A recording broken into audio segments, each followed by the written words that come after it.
Podemos? Ai, então, opa. Olá, boa tarde a todas e a todos. Declaro aberta a presente audiência pública da Comissão de Defesa dos Direitos da Mulher para debater o tema: os futuros avanços legislativos possíveis dentro da Convenção de Haia de 1980 sobre os aspectos civis da subtração internacional de menores à luz do projeto de lei 565 de 2022. A audiência é resultado da aprovação do requerimento número 83 de 2024 de minha autoria. Inicialmente, cumprimento as nossas convidadas, o nosso convidado, as senhoras e os senhores parlamentares e o público presente nessa audiência e também aquele que nos acompanha através da internet e das demais redes sociais. Esclareço a todas e todos que, em razão da limitação de espaço na mesa, nós dividiremos as convidadas de acordo com a ordem de fala, para que todos possam se acomodar de maneira confortável. A gente faz uma primeira rodada, depois a gente troca a composição da mesa, se as senhoras e o senhor não se importarem, eu acho que para ficar, enfim, melhor para todos. Eu tenho a satisfação, então, de convidar para compor a primeira mesa as nossas expositoras, que se encontram presentes na primeira fileira da bancada. Raquel Cantarelli, mãe de Haia, caso Brasil-Irlanda. Seja bem-vinda, Raquel. Senhora Janaína Albuquerque, representante da Rede de Apoio às Vítimas Brasileiras de Violência Doméstica, Revibra Europa. Desculpe.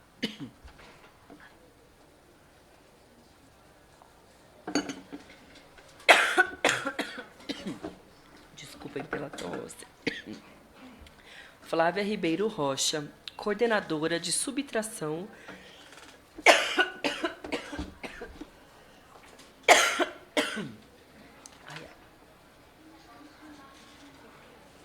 Agora sim, retomando. Flávia Ribeiro Rocha, coordenadora de subtração e coordenadora geral de adoção e subtração substituta da Autoridade Central Administrativa Federal, ACAF.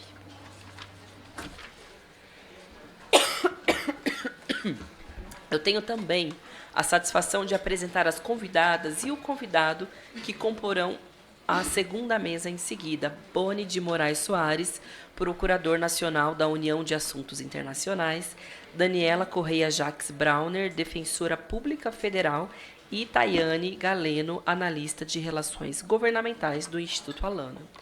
Esclareço às nossas convidadas e o nosso convidado que o tempo previsto para a exposição de cada palestrante será de 8 minutos. Após a exposição das senhoras expositoras do senhor expositor, passaremos ao debate. Às deputadas e aos deputados que estiverem presentes será concedido tempo de 3 minutos. Para responder a cada interpelação, cada palestrante disporá de igual tempo. Esclareço que essa audiência pública está sendo transmitida pela internet no canal do YouTube da Câmara dos Deputados. Eu queria mais uma vez agradecer a presença de todos. Esse é um tema que chegou ao nosso mandato já há alguns meses. Nós pudemos fazer algumas reuniões com algumas das mães de Haia e algumas das entidades que acompanham o tema, e nós tomamos a iniciativa de fazer essa audiência pública através da Comissão da Mulher, justamente porque é uma questão muito dramática que acomete algumas crianças, adolescentes e, sobretudo, as mães brasileiras. A Convenção de Haia sobre os aspectos civis da subtração internacional de crianças, também conhecida como Convenção de Haia, de 80, ratificada pelo Brasil em 1999, considera a transferência de crianças e adolescentes de suas residências habituais para outros países uma violação dos direitos da família e da criança. Durante os últimos 40 anos, a aplicação restritiva desse tratado tem ignorado situações de violência doméstica contra mulheres brasileiras migrantes e seu impacto direto e indireto em seus filhos. O artigo 13, 1b da Convenção prevê o não retorno da criança quando existir risco grave de perigo de ordem física ou psíquica ou de qualquer outro modo à integridade do menor. No entanto, a aplicabilidade da provisão é restrita, sendo considerada unicamente quanto à agressão exclusivamente direcionada contra a criança e não a mãe, algo que, no meu ponto de vista, é indissociável. Afinal de contas, toda a agressão acaba se estendendo, né, ao conjunto do núcleo, da estrutura familiar, principalmente as crianças. A presente audiência tem como objetivo aprofundar o conhecimento técnico e contextualizar em casos concretos as consequências da aplicação da Convenção de Haia de 1980 para aprimorar o projeto de lei apresentado 565 de 2022. Então, dando início às exposições, eu passo a palavra à senhora Raquel Cantarelli, mãe de Haia.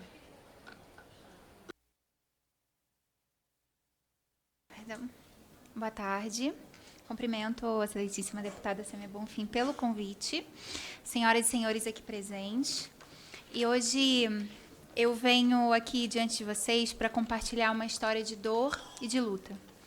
Eu sou uma mãe que sonhava em proteger as minhas filhas, vê-las crescer em um ambiente seguro e saudável. Mas há 1 ano e 5 meses eu fui separada delas. Perdemos o nosso direito mais fundamental, o direito de estarmos juntas e de vivermos em paz, longe de qualquer ameaça. Essa separação não foi uma escolha minha, foi resultado de uma decisão judicial que, lamentavelmente, ignoraram os riscos claros que se apresentavam no retorno, desconsiderando, assim, a exceção prevista no artigo 13 da Convenção de Haia.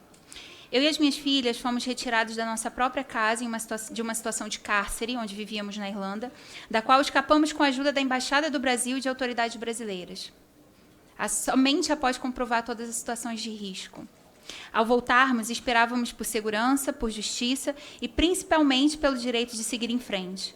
No entanto, as nossas esperanças foram confrontadas por decisões que, para além de serem injustas, nos expuseram novamente a uma situação de risco e de perigo. Havia, naquele momento, medidas protetivas concedidas por um juiz irlandês que garantiram a nossa segurança. Mas o desembargador de segunda instância, diante de todas essas provas, ignorou as ordens de proteção. Ele declarou, com voto que ainda ecoa dolorosamente, que não analisaria os detalhes do caso. Esse voto, senhoras e senhores, foi uma sentença de dor para mim e minhas filhas. Todas as provas estavam ali, relatos, documentos, evidências do abuso sexual do qual as minhas filhas sofreram. E mesmo assim, ele decidiu simplesmente não olhar e não proteger. Hoje, as minhas filhas permanecem longe, sem qualquer medida que assegure a sua integridade e segurança. E eu pergunto a vocês, onde está o direito à proteção à criança? Onde está o direito de uma mãe de proteger os seus filhos? Aqui, eu preciso dizer, com o coração em pedaços, que o Estado falhou em nos proteger, falhou em nos dar segurança, em garantir os nossos direitos. E além da dor de ser separada das minhas filhas, eu enfrentei a dificuldade de ser mulher, brasileira, imigrante em outro país, onde eu fui muitas vezes vítima de preconceito e de xenofobia. E sozinha, sem apoio, eu vi o meu direito de ser protegida se esvaecer. Eu sofri humilhações, palavras cruéis e ameaças constantes. O genitor das minhas filhas roubou meus passaportes, meus documentos, cartões de banco, impedindo-me de buscar ajuda ou de retornar aqui ao Brasil. Ele nos deixou trancadas em casa, sem comida, sem acesso à internet, sem o mínimo necessário para que pudéssemos buscar por socorro. Ele chegou a retirar o chip do meu celular para que eu não pudesse me comunicar com ninguém, inclusive minha família. Sozinha, em um país estrangeiro, sem documentos, sem dinheiro, sem comunicação, ele usava a minha nacionalidade brasileira para me humilhar e me diminuir. Dizia que ninguém jamais olharia por mim, que se ele me matasse ali,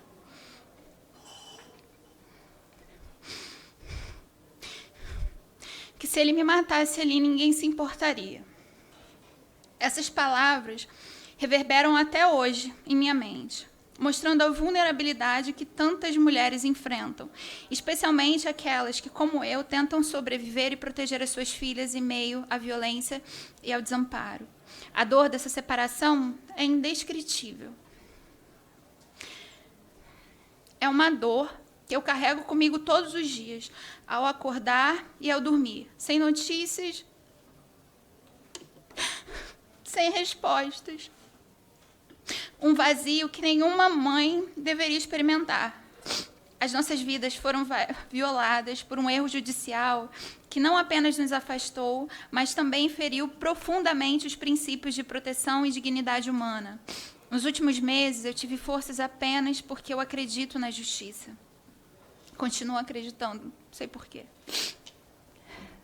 O meu caso foi encaminhado para a Corte Interamericana de Direitos Humanos, pela Defensoria Pública da União, por violação de direitos mais básicos das minhas filhas, o direito de estarem protegidas e o direito de viverem sem medo.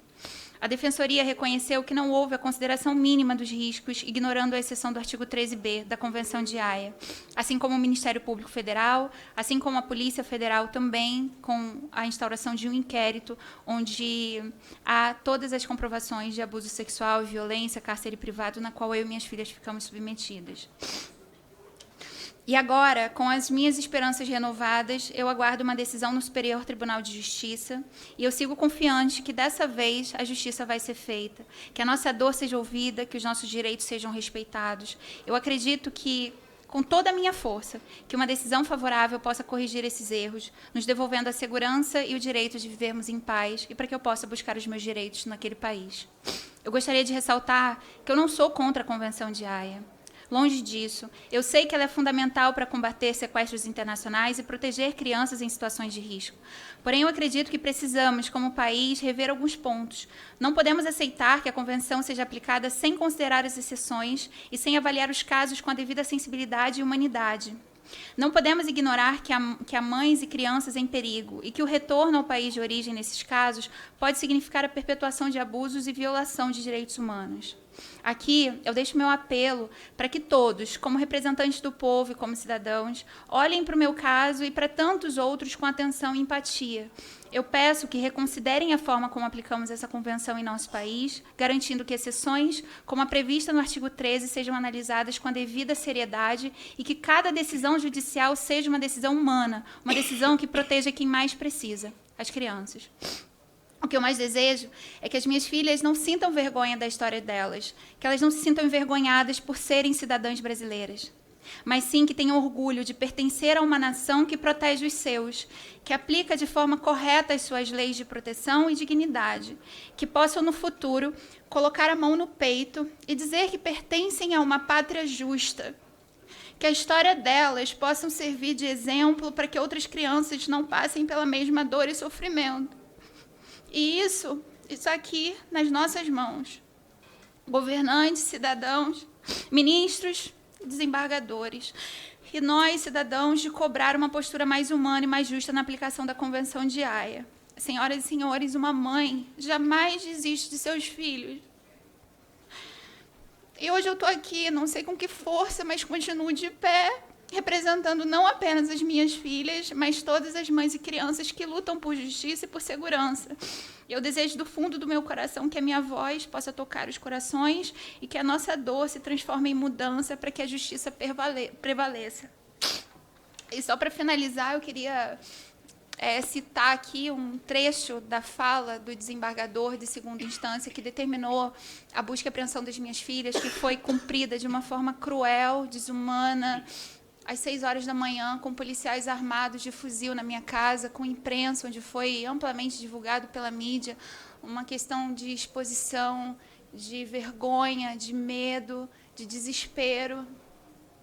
E minhas filhas foram retiradas de mim aos gritos, de uma forma cruel. E a decisão desse desembargador dizia que o voto, e eu até decorei de tanto que eu escutei, li, reli tantas vezes, e que me dói na alma saber que uma pessoa dessa faz parte do nosso judiciário. Ele diz uma decisão que foi extremamente machista, que foi extremamente arbitrária. Ele diz que o voto dele vai ser curto, que para ele não há o mínimo de abalo, que ele sempre decide assim esse tipo de caso e que essas crianças têm que retornar imediatamente. Ele complementa de que o problema do Brasil é que é acusado internacionalmente por bular a convenção, que ficamos querendo decidir aqui, vamos ver ali, mas que não cabe ao Brasil e que a justiça irlandesa é muito mais capacitada para julgar esse tipo de caso, muito mais do que a justiça brasileira, e que dói nele dizer isso, sendo parte do judiciário brasileiro, mas que essa é a realidade. Ele cita o caso de Woody Allen, ele me chama de moça, ele diz que, neste caso, tudo indica que a moça arrumou um argumento lá para trazer essas crianças. E ele fala sobre Woody Allen e fala no final que não estou analisando nada do caso, porque não cabe a mim, não é caso de exceção do artigo 13. E eu me pergunto, ora, se ele diz que não está analisando nada do caso, como ele afirma que não é caso de exceção do artigo 13 da Convenção? Nós precisamos entender que repatriar crianças, de manter crianças no país e não retornar essas crianças ao país onde elas sofreram violência, também é cumprir a Convenção de Haia. E isso precisa ser considerado. Eu sofri violências terríveis. Eu não tenho tempo, né? Acho que eu já até me extrapolei, mas eu sofri violências terríveis na Irlanda. De violências de xenofobia, de violência institucional, violência judiciária, na qual eu ia diversas vezes na Embaixada do Brasil. Só para que os senhores tenham ideia, eu fui retirada da minha casa pela Embaixada do Brasil de uma situação extrema de cárcere, onde eu estava sendo acompanhada por uma perita da Polícia Federal, especialista em crimes de violência sexual infantil. E eu fui direto para a delegacia, onde eu fiz um depoimento de 1h30. Esse boletim de ocorrência jamais apareceu, nunca nos deram resposta sobre ele. E solicitando, eles dizem que não há registro nenhum de ocorrência. Só que talvez eles esqueçam que eu estive lá em companhia de uma autoridade, de um cônsul da embaixada. E esse boletim de ocorrência simplesmente desapareceu. E muitas das vezes é assim que eles tratam mulheres brasileiras, imigrantes em outro país. Então, a gente precisa considerar a questão da violência doméstica, a questão da dificuldade que as mulheres enfrentam de conseguir isso, essas comprovações. E mesmo com todas as comprovações, como era o meu caso, como eu tinha todas as comprovações, não foi acolhido pela Justiça aqui do Brasil. Eu fui, nesse caso, quem entrou com um processo contra mim foi a própria Advocacia Geral da União, um processo completamente desigual, onde o genitor das minhas filhas tinha os melhores advogados, que custam rios de dinheiro, e eu sozinha, vindo de uma situação de vulnerabilidade com as minhas filhas, contei com a Defensoria Pública da União, que foi incrível para mim, sempre em primeira instância, mas em segunda instância, essa decisão arbitrária na qual ele disse não cumpri os prazos, não tive o direito de apresentar recursos contra a decisão e que ele decidiu que tinha que ser cumprido imediatamente, sem o mínimo de abalo. E eu queria só finalizar com um áudio da minha filha, se me permitem.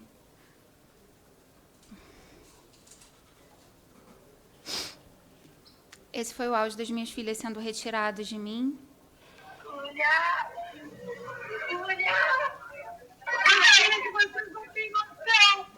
Meu Deus, vocês não vai de Meu Deus do céu!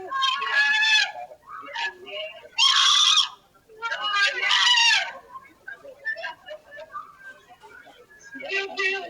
Se vocês atrapalharem a situação dela, vai ter meu Deus, eu quero cuidar dele.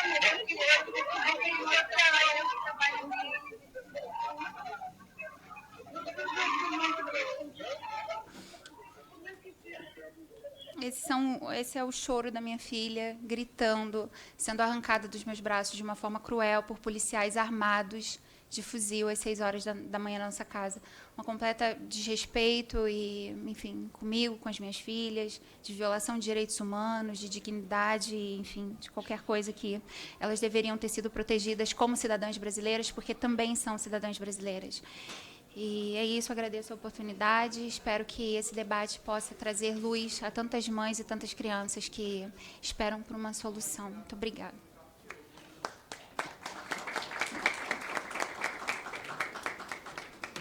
Nós aqui agradecemos, Raquel, pelo seu relato, pela sua coragem, resiliência. Conte com a nossa solidariedade e esperamos que essa nossa audiência contribua, né, na resolução, se é que eu posso falar dessa forma, da sua dor, do seu drama, do drama das suas filhas e de tantas outras mulheres que passam, infelizmente, por uma situação semelhante à sua. Bom, agora eu passo a palavra para a sua exposição a senhora Janaína Albuquerque, representante da Revibra Europa. Muito obrigada. Já começou aqui. Pronto. Para você estudar? Queria começar agradecendo a deputada Sâmia por requerimento dessa audiência, que tem trabalhado em estreita parceria com a gente, e a todos os presentes, a todos que estão aí do outro lado. para ouvir um pouco desse tema, que ele é tão delicado, que ele é tão sensível e mexe tanto com realmente o âmago dos nossos sentimentos, faz a gente questionar muita coisa. Meu nome é Janaína Buquerque, eu sou advogada especialista em Direito Internacional de Família e sou coordenadora jurídica da organização Revibra Europa. A Revibra é uma rede de suporte a vítimas de violência no exterior e nós temos uma atuação muito forte na pauta da subtração internacional.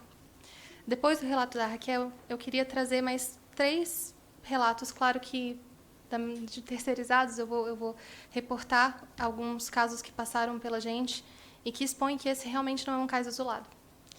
Então, o primeiro deles envolve uma mãe brasileira e um pai francês.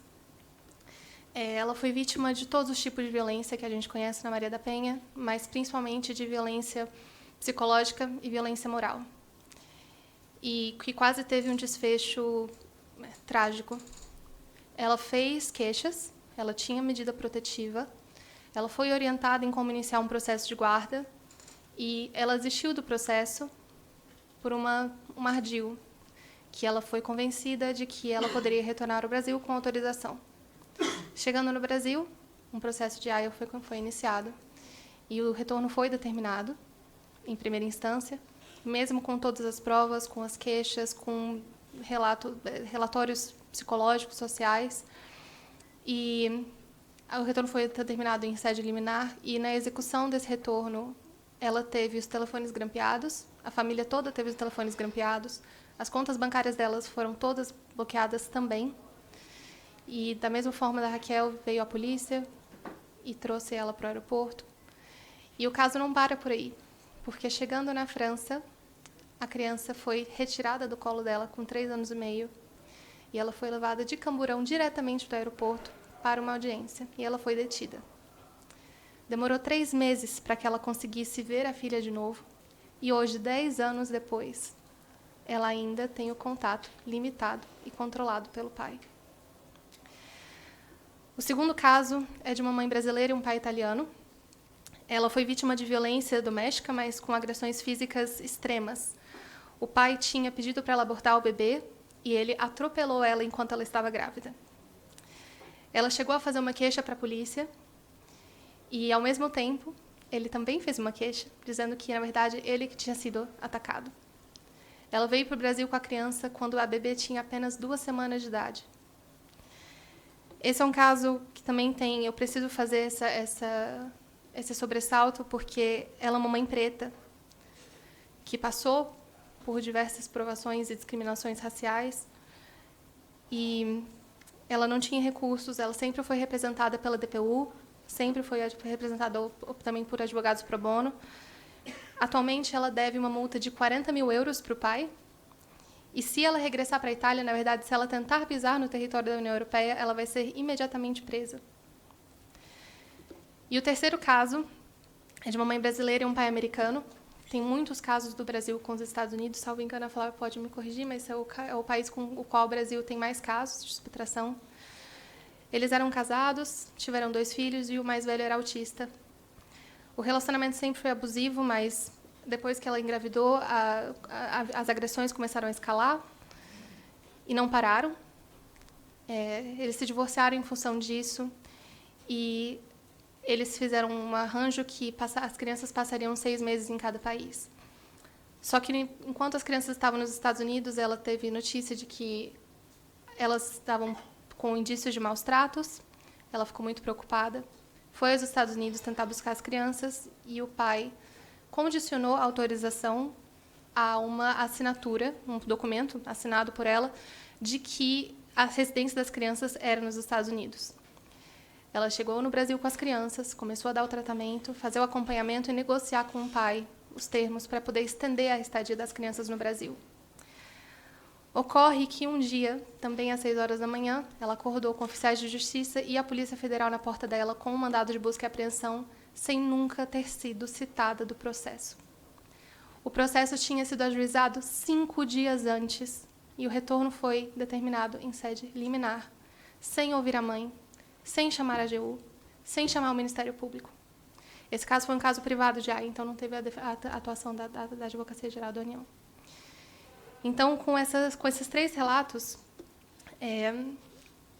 que são muito limitados, na verdade. Eu podia contar muitos outros detalhes e muitas outras experiências de mães, mas para dar um pano de fundo para essa situação, e acabei nem me atendo muito ao tempo, mas eu vou tentar falar de uma forma mais concisa. A Convenção ela é um tratado de cooperação jurídica internacional, para quem não é familiarizado, que ele rege essa questão da subtração internacional de tal modo que a criança seja devolvida ao país onde ela mora habitualmente. E a regra é muito clara. Se constatada a subtração, a criança tem que retornar. E existem apenas 5 exceções que podem, de fato, desobrigar as autoridades brasileiras a mandar a criança de volta para esse país. Só que o que acontece é que esse tratado é muito antigo. Ele tem 44 anos de idade. Então, aqui na linha do tempo, não vou falar de todos, mas vocês veem que, basicamente, o único tratado internacional que tinha alguma convergência temática com a pauta dos direitos das mulheres era a Convenção para a Eliminação de Discriminação contra as Mulheres. E a Convenção dos Direitos da Criança da ONU veio quase 10 anos depois. E assim sucessivamente, com a Constituição Federal, com o ECA aqui no Brasil, e vários outros tratados aí que fortaleceram o arcabouço normativo. Então, nós tivemos uma mudança de paradigma jurídico, mas nós não tivemos uma mudança da interpretação da Convenção. Porque, na época, a Convenção foi criada, não, na verdade, para trazer crianças que tinham sido subtraídas pelas mães, e sim pelos pais. A figura do genitor subtrator, no início, era o pai, e não a mãe. E, com o tempo, isso foi mudando. Tanto que, hoje, as estimativas globais é que de 3 em cada 4 genitores subtratores são mulheres. E, não por acaso, muitas dessas razões do retorno, na verdade, da subtração, é a violência doméstica. Não temos números exatos, mas é realmente um tema recorrente que causa muita preocupação. Acabei não me atendo muito ao slide, mas a questão da violência doméstica ela poderia ser arguivelmente cabível dentro do artigo 13.1b, que é esse que fala da isenção de grave risco. E, para quem é advogado e lê esse artigo, acha muito conforto em tentar adequar a interpretação. Tem muitas justificativas e argumentos que a gente pode levantar para poder argumentar essa provisão, só que não é necessariamente assim, porque, tratando de um instrumento internacional, existe uma intenção de que ele seja aplicado de forma uniforme entre os Estados contratantes. Então, a orientação é que seja uma interpretação restritiva desse tratado. E, além disso, o risco ele não pode ser passado. O risco tem que ser futuro. Então, o ônus da prova que recai sobre a genitora ou subtratora é de provar que essa criança vai continuar em uma situação de risco no momento que ela voltar. E você tentar explicar isso para um juiz, que uma criança que vai voltar para um país europeu, para os Estados Unidos, para o Canadá, para a Austrália, é uma tarefa praticamente impossível.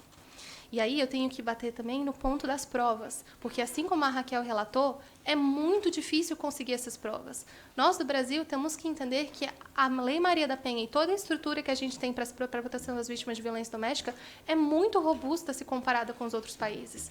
Não existe isso. Nós temos um padrão de proteção. Lá fora não é assim. Então, conseguir essas provas é muito difícil. Tem a questão da xenofobia, tem a questão do isolamento social, do isolamento da rede social. Você não falar a mesma língua é muito difícil porque você não consegue se expressar e as pessoas também não te entendem direito. Ainda tem todo o viés de discriminação dos serviços sociais, de quem trata desses processos, o desconhecimento das leis, a falta de acesso aos mecanismos de proteção do Estado, a dependência do status imigratório, a dependência financeira, a dependência de não ter um lugar onde morar. Não é uma decisão fácil, não é como se a pessoa decidisse, agora eu vou voltar para o Brasil. É uma decisão que se toma de última hora, que você toma no susto e você não prepara um dossiê organizado e vem para o Brasil. Depois, conseguir essas provas no processo é uma tarefa também muito difícil. A Raquel, por exemplo, pediu, como ela sempre relata no caso dela, e não conseguiu sequer uma cópia do boletim de ocorrência que nem tinha sido registrado, afinal. E aí vem a questão do depois, porque não para aí. A convenção ela termina com a determinação do retorno. Eu vou ser breve, eu prometo. O mecanismo ele termina com o retorno, mas ainda tem desdobramentos depois disso. E grande parte deles é a criminalização, que pode surgir de diversas formas. Tem países que determinam, vou até passar para o outro, porque eu acho que fica um pouquinho mais ilustrativo, mas essa mulher corre o risco de ser presa, essa mulher corre o risco de ter que pagar uma multa, essa mulher corre o risco de perder a guarda imediatamente, não ter acesso à criança, a criança não volta mais para o Brasil, não têm mais acesso aos familiares brasileiros. Então, além da estigmatização que vai acontecer durante toda a estadia dela, se ela conseguir retornar para outro país. E aí entra a minha pergunta, como é que o PL pode ajudar? Porque o PL 565 é uma das iniciativas e uma excelente oportunidade de avanço, porque ele traz essa possibilidade de enquadrar a violência doméstica como uma exceção arguível sobre o 301B, e ele tem pontos muito fortes, porque ele oferece um parâmetro de referência para que as autoridades judiciárias possam utilizar e, enfim, fundamentar as suas decisões de forma a reconhecer a violência doméstica como uma situação de grave risco. Então, ele é muito forte nesse sentido e ele tem um potencial muito bom de fazer a mudança de dentro. Porque, na realidade, esse é um problema que não é do Brasil, ele é um problema global. Mas a mudança tem que começar daqui para fora. E o Brasil, tendo as ferramentas, pode ser um precursor dessa mudança e pode estar na linha de frente dessa mudança a nível internacional. Porque lá fora está tendo também um movimento, estão tendo discussões, debates, reuniões, mas ainda há muita resistência. Muita resistência. E é com isso que eu termino a minha fala hoje. A gente da Revibra promove muito essa interpretação contemporânea da Convenção e de que não é porque se aplica uma convenção que a convenção está sendo descumprida, assim como vários países tentam argumentar. Não é uma questão dualista. Retorna, cumpre, fica, descumpre. Na realidade, aplicar as convenções, as exceções, é cumprir com a convenção. Então, eu finalizo aqui. Muito obrigada e ficamos à disposição. Nós que agradecemos, Janaína. Agora eu passo a palavra para a sua exposição a senhora Flávia Ribeiro Rocha, da Autoridade Central Administrativa Federal, ACAF. Boa tarde a todos. Boa tarde. Agradeço, em nome do MJ, esse espaço para que a gente possa debater um assunto tão sensível e tão importante. Hoje eu vim pensando sobre a importância da convenção e eu fiquei feliz com o que a Raquel trouxe sobre que ela não é contra a convenção. Então, que a gente tenha também em mente que essa convenção, além de crianças que são trazidas para o Brasil, nós retornamos crianças brasileiras do exterior. Inclusive, temos muitos casos de crianças muito pequenas que foram retornadas de países, especialmente movimentos migratórios mistos, crianças que subiram em caravanas no intuito de chegar nos Estados Unidos e que acabaram sendo subtraídas. Então, nós temos também esse trabalho na nossa autoridade central. Então, louvar essa menção da Raquel de que não é contra a convenção. A convenção ela é um instrumento muito importante. E nós, como autoridade central, nós somos o órgão federal designado para dar cumprimento no Brasil às convenções da AIA, a de subtração, sobre os aspectos civis da subtração internacional e relativa também à proteção das crianças e à cooperação em matéria de adoção internacional. Ambas estão sob o manto da nossa autoridade central. Eu queria falar, eu até tinha preparado uma apresentação, mas acho que eu vou falar muito brevemente, em razão do tempo. O papel da ACAF ele é de tramitar um pedido de cooperação jurídica direta nesses dois temas, que é a subtração e a adoção, e a ACAF recebe e envia pedidos de cooperação para os países ratificantes das convenções. A prestação da cooperação jurídica ela é direta e se dá por meio da análise de um pedido e, nos casos de crianças que são trazidas ao Brasil, após essa análise administrativa, o caso é encaminhado para a judicialização através da nossa Advocacia Geral da União. Hoje, os pedidos são divididos em pedidos ativos e passivos. Os pedidos ativos são crianças que são levadas a um outro país e nós, a Autoridade Central Brasileira, somos a autoridade requerente, quem vai requerer a cooperação do outro país para que, no âmbito de sua atuação, no âmbito de suas jurisdições, no âmbito de suas atribuições, possa fazer o retorno o mais célere possível da criança. A convenção tem a previsão de ser de 6 semanas. E os casos passivos, que são os casos das crianças de outros países, brasileiras que moravam em outros países ou de outras nacionalidades que são trazidas para o Brasil. Para a convenção, o que importa e o que é o cerne da questão é a questão da residência habitual e não só da nacionalidade. Então, quando falamos em um pedido de restituição de criança, é onde a criança estava, qual é o país de residência habitual, o que quer dizer qual é o país que é competente para decidir sobre as questões relativas à criança e ao adolescente. O papel da CAF, eu gostaria assim, de falar muito brevemente também sobre a questão do papel da CAF no enfrentamento e nesse debate, que acho que é o mais importante, na questão da violência doméstica.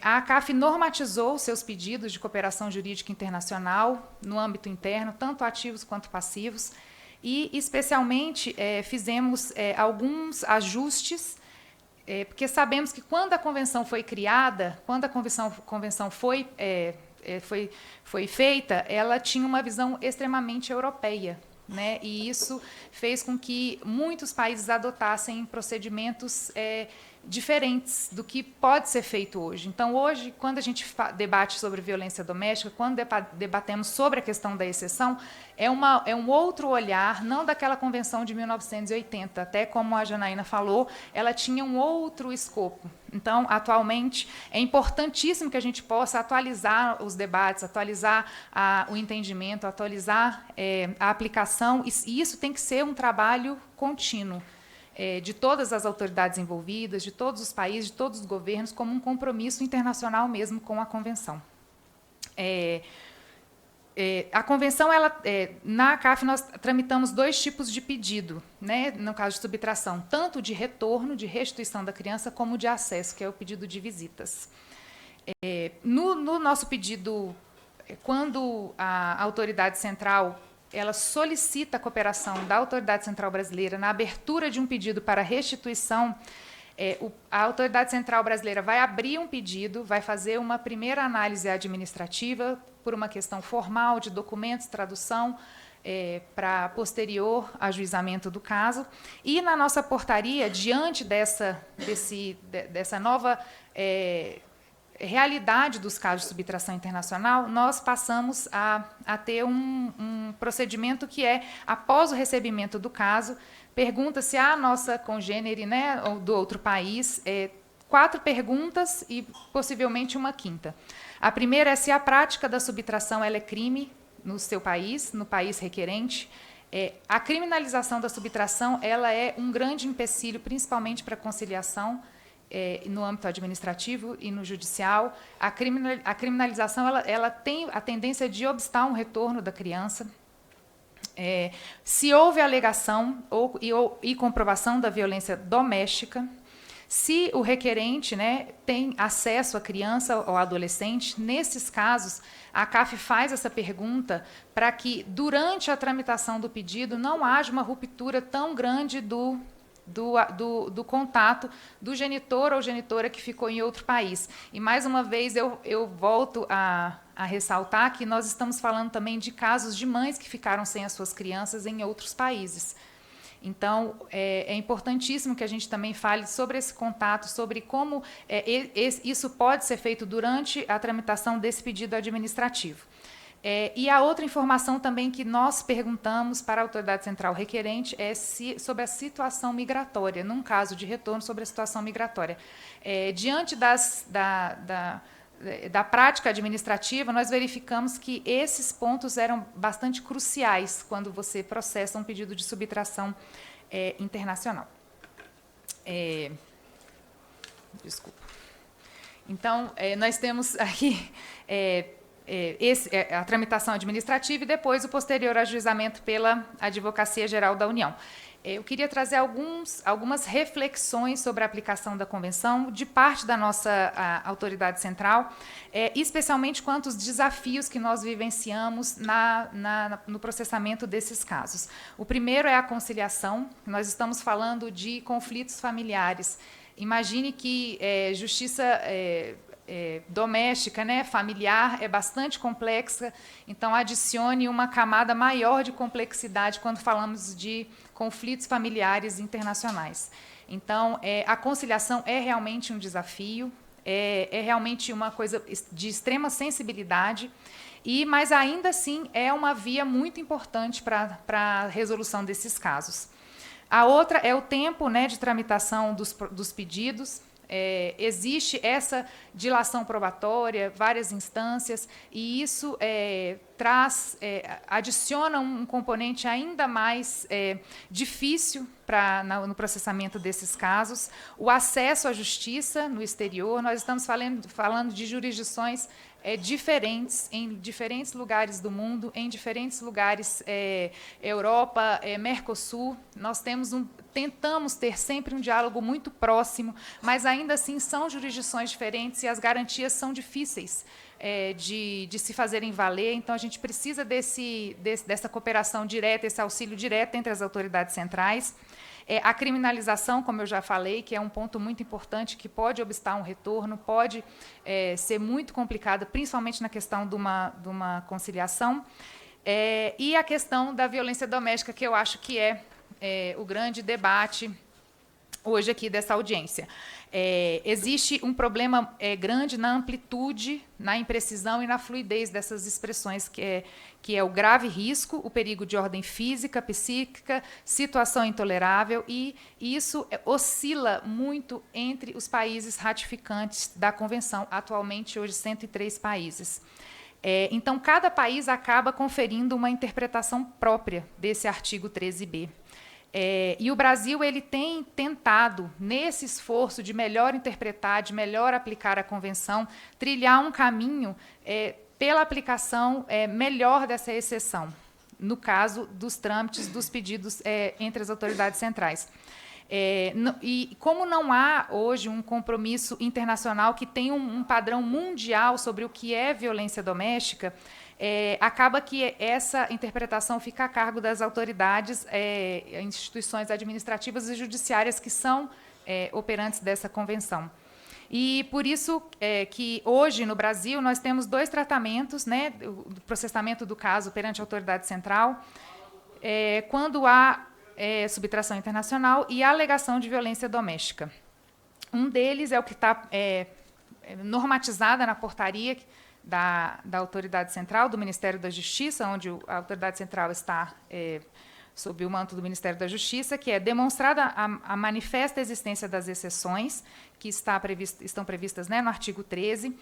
A autoridade central brasileira comunicará à autoridade central requerente que existe essa exceção e o caso e vai informar sobre a possibilidade do genitor requerente ou genitora requerente que ajuize essa ação de maneira privada em até 30 dias. Então, essa como a autoridade central vem processando esses casos, especialmente nesse caso da exceção, mas ficamos sempre... hoje em dia, temos essa grande questão da interpretação, de como melhor aplicar, de como lidar. Eu sempre falo... prometo que não vou mais me estender, que nós, da autoridade central, e pessoas que trabalham com a questão da subtração, nós trabalhamos com, eu creio que é o pior cenário de um pai ou de uma mãe, a ausência de um filho e a ausência de notícias ou de contato ou de acesso. Então, é necessária essa extrema sensibilidade, esse extremo cuidado no processamento dos casos, e especialmente nos casos de violência doméstica. E acho que é isso. Gostaria de agradecer mais uma vez e boa tarde.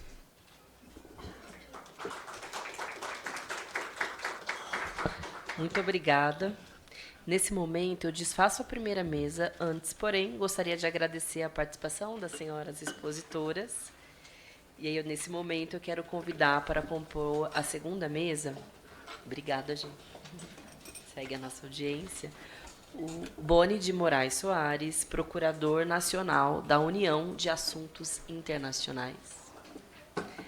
Senhora Daniela Correia Jacques Brauner, Defensora Pública Federal. E também Tayane Galeno, Analista de Relações Governamentais do Instituto Alana.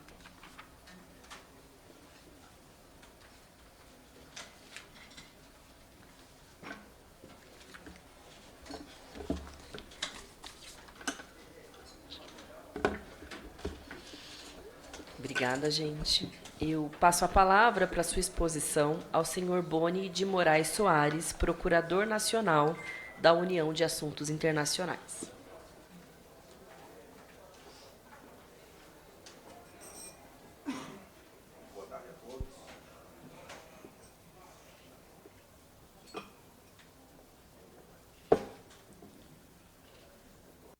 Acho que não.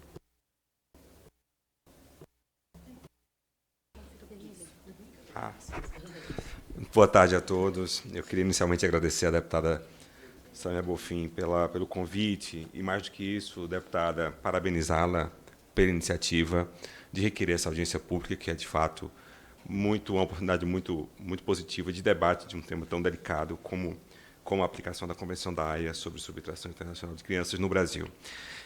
Em segundo lugar, eu queria compartilhar com todos que hoje, às 14 horas, ocorreu no Senado Federal uma audiência pública sobre esse tema e queria prestar alguns esclarecimentos em razão do que foi dito naquela comissão. Nós tivemos a informação de que o senador Flávio Arnes informou os presentes que a Advocacia Geral havia confirmado presença naquela comissão e somente hoje teria cancelado a sua presença. Nós, da Advocacia Geral, lamentamos profundamente a informação compartilhada pelo senador. Em nenhum momento a Advocacia Geral confirmou sua presença naquela audiência. Recebemos ambos os convites, entendemos que não seria possível nos fazer presentes no nível adequado em ambas, em razão da proximidade dos horários e da possível e provável extensão das audiências além do período previsto. E dado que o PL 565 é originário desta casa, deputada, e dado que nós recebemos o convite da Câmara dos Deputados primeiro, nós resolvemos priorizar o convite que nos foi oferecido pela Câmara dos Deputados, pela deputada Sâmia. Assim que, por essa razão, não foi possível comparecer àquela audiência no Senado. Eu reitero aqui o nosso profundo pesar e lamentação pela informação equivocada que foi transmitida na comissão do Senado Federal. Queria trazer para vocês alguns pontos de reflexão que são relevantes nesse tema. O primeiro deles é que a Convenção da Haia sobre Subtração Internacional é uma via de mão dupla. Isso já foi destacado pela minha colega Flávia, da Autoridade Central Administrativa Federal. A Convenção ela também se presta a trazer crianças de volta ao Brasil quando são ilicitamente subtraídas. E nós temos inúmeros relatos de mulheres brasileiras que tiveram suas crianças subtraídas por homens do Brasil e que só tiveram essa criança de volta graças à aplicação da Convenção. Mais do que isso, nós temos muitos relatos de mulheres brasileiras que jamais tiveram a sua criança de volta ao Brasil porque o estado para onde aquela criança foi levada não é um estado parte da Convenção. Isso acontece em alguns lugares. Nós vivemos esse drama até hoje. Né? Há um caso, inclusive, de uma senhora aqui de Brasília que sofre esse drama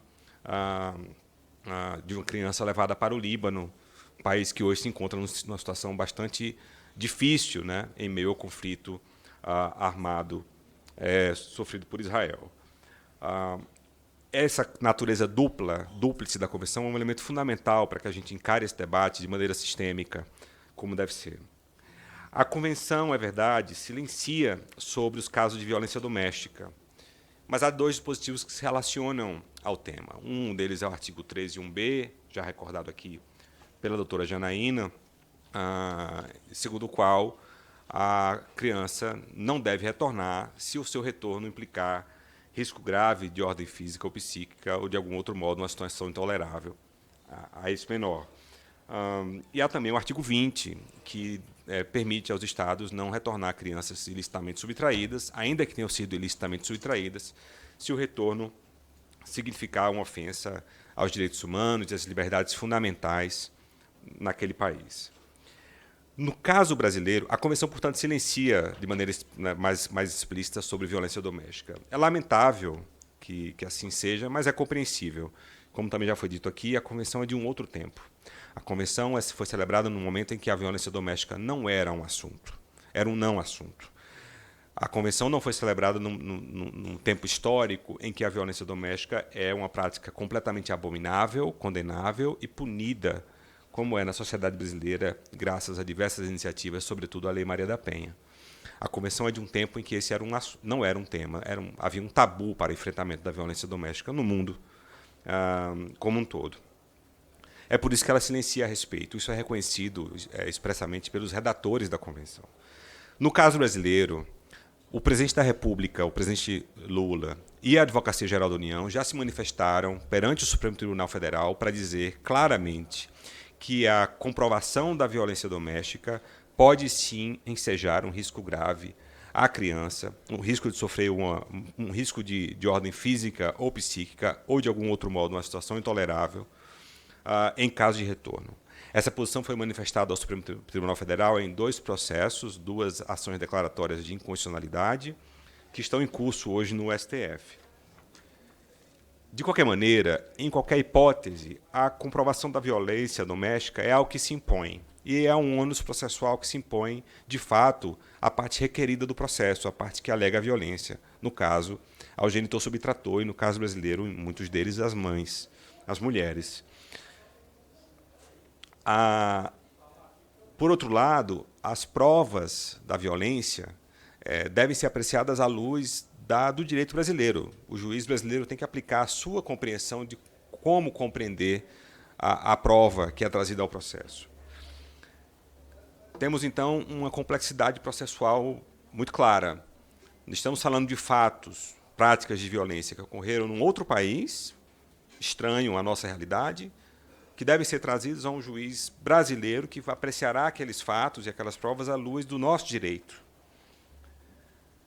No Brasil, há parâmetros probatórios muito especiais em se tratando de violência doméstica. A Lei Maria da Penha silencia em relação a esses parâmetros, mas a jurisprudência brasileira tem construído parâmetros especiais de produção probatória. De acordo com a jurisprudência brasileira,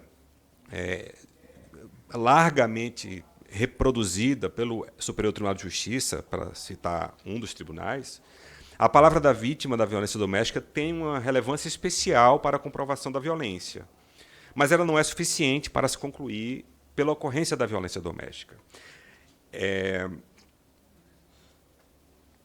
A palavra da vítima, em caso de violência doméstica, é sim suficiente para fundamentar o oferecimento e o recebimento da denúncia criminal. Isso é jurisprudência pacífica no judiciário brasileiro. Para a manutenção de medidas protetivas, a palavra da vítima é um elemento de prova suficiente. Quando associada ao descumprimento de medidas protetivas, a palavra da vítima é inclusive suficiente para justificar a determinação de prisão preventiva contra o acusado. Repito, tudo que estou dizendo aqui a vocês é jurisprudência pacífica do Superior Tribunal de Justiça. Mas, finalmente, para a condenação, a palavra da vítima não é considerada um elemento suficiente. Ela precisa ser corroborada com outros elementos de prova, aptos a justificar a condenação do cidadão, de acordo com o devido processo legal, pelo cometimento de um crime grave, como o crime de violência doméstica. E aí voltamos ao ponto. Como a violência é praticada no exterior e para sua constatação no Brasil é preciso corroborar a palavra da vítima com outros elementos de prova, nós efetivamente precisamos obter provas daquele outro país para corroborar a palavra da vítima. O problema é que a Conferência da Haia de Direito Internacional Privado e a própria Convenção, ela é interpretada de uma maneira que não se coaduna com essas posições brasileiras. Ela não se harmoniza com essas posições brasileiras. Eu me refiro, sobretudo, a um guia de boas práticas de aplicação da Convenção no artigo 13.1b, o artigo do dispositivo da Convenção que é central nesse debate. O artigo traz, ao nosso ver, 3 pontos de equívoco. Isso nós já dissemos explicitamente aos membros da Conferência da Haia e aos outros estados que são parte da Convenção da Haia. O primeiro deles é que, de acordo com esse guia, há uma posição restritiva quanto ao enquadramento da violência doméstica como risco grave à criança. Para o guia, a prova da prática de violência doméstica por si só não é suficiente para a caracterização do risco grave. Veja, eu já não estou falando de que só há a palavra da vítima, eu estou falando de uma situação em que há prova da violência. E ainda assim o guia diz, essa prova não é suficiente para caracterizar o risco grave. É preciso que a violência seja tamanha, que a violência doméstica seja tal, que aí sim se caracteriza o risco grave, à luz de 3 parâmetros que são citados no guia. Intensidade, frequência e natureza da violência. Como se a violência física praticada contra a mulher precisasse ser reiterada, repetida, para caracterizar risco grave. Uma compreensão que nós abominamos. E que dissemos isso já à comunidade internacional. O segundo ponto para nós equivocado no Guia de Boas Práticas. Ainda que haja prova de violência doméstica e ainda que haja uma caracterização de risco grave, o estado de refúgio, né, na linguagem técnica, ou seja, no nosso caso que estamos falando aqui, os casos no Brasil, os juízes brasileiros devem explorar a possibilidade de obter medidas protetivas no estado de residência habitual, ou seja, você deve devolver a criança filha de uma mãe que sofreu violência doméstica, e você deve buscar que aquele outro país adote medidas protetivas para evitar que aquela violência se repita. Nada mais abominável. A violência doméstica, quando comprovada, é expressamente uma hipótese de risco grave, apto a ensejar o não retorno do menor. Repito, essa é a posição defendida pela Advocacia Geral da União perante o Supremo Tribunal Federal nos processos em curso e é a posição também reiterada do Presidente da República, que em informações prestadas ao STF se manifestou no mesmo sentido. E, finalmente, né, o guia silencia em relação ao papel que os estados de origem das crianças têm na produção da prova da violência. Ele simplesmente ignora que a comprovação da violência pressupõe a contribuição daquele outro país na produção da prova. Porque, de fato, é preciso que aquele estado ofereça instituições, um aparato de justiça capaz de atender às mulheres vítimas de violência e de produzir provas, boletins de ocorrência, laudos periciais, busca ativa de provas testemunhais, elementos de prova que, corroborados à palavra da vítima, poderão caracterizar a violência doméstica. O guia silencia a respeito, como se isso não fosse um problema da comunidade internacional quando nós estamos falando de subtração internacional. Não era um problema em 80. É um problema hoje. E com isso, deputada, eu caminho para finalizar minha exposição para dizer que o Brasil, preocupado com esses pontos críticos de aplicação internacional da Convenção da Haia, ofereceu ser sede do próximo Fórum Global sobre Violência Doméstica e a aplicação da Convenção da Haia sobre Subtração Internacional de Menores. Esse Fórum Global, que teve sua primeira edição realizada na África do Sul, no meio desse ano, terá sua segunda edição, se tudo confirmar, no Brasil, em meados de 2025, e nós queremos acreditar que esse fórum será uma oportunidade muito importante para que nós, do Brasil, possamos conscientizar a comunidade internacional de que há melhorias significativas a serem feitas na implementação da Convenção da Haia em âmbito internacional. Em termos de avanços legislativos que podem ser adotados, eu deixaria algumas possibilidades à reflexão, tanto de Vossa Excelência quanto dos demais membros da Casa. A primeira delas é de fortalecer o papel do Ministério das Relações Exteriores no atendimento que presta às mulheres brasileiras lá fora. O Ministério das Relações Exteriores tem uma iniciativa muito bonita de construção de espaço do espaço da mulher brasileira, salvo engano, já presente em 17 países. E, quem sabe, a Câmara poderia fornecer um aparato legislativo de suporte a essa iniciativa, para que esses espaços de apoio à mulher brasileira possam fornecer acolhimento, abrigo e orientação à mulher vítima de violência doméstica no exterior, antes, eventualmente, de ela se ver obrigada a subtrair a criança para o Brasil. A segunda possibilidade é de, quem sabe, normatizar a jurisprudência dominante no judiciário brasileiro relacionado à aplicação da construção probatória da violência doméstica no Brasil. Como disse aqui, nós temos parâmetros especiais de produção probatória em processo de violência doméstica, de acordo com a jurisprudência dominante nos tribunais.